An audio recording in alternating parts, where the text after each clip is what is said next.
నమస్తే welcome to journalist TV news. Bhadradri Kothagudem జిల్లా చండ్రకుంట మండలంలో ముఖ్యమంత్రి రేవంత్ రెడ్డి పాల్గొనున్న బహిరంగ సభకు కాంగ్రెస్ కార్యకర్తలు దండు కదిలింది। కొత్తగూడెంలో జరగనున్న బహిరంగ సభకు మండలం మొత్తం కదిలి వచ్చినట్టు ఒక్కసారిగా జనసంద్రంగా మారింది। అశ్వరావుపేట నియోజకవర్గం శాసనసభ్యులు జారే ఆదినారాయణ భారీ ర్యాలీగా సభకు బయలుదేరారు। ఉప్పెనల కాంగ్రెస్ శ్రేణులు కదలడంతో రోడ్లు అన్ని జన జాతరను తలపించాయి।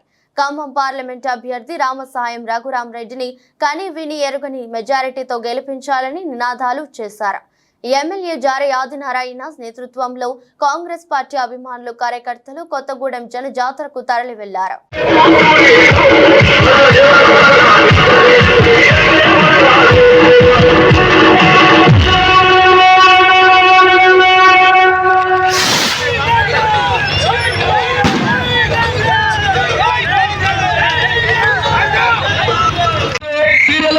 మనం చేస్తా ఉన్నాం।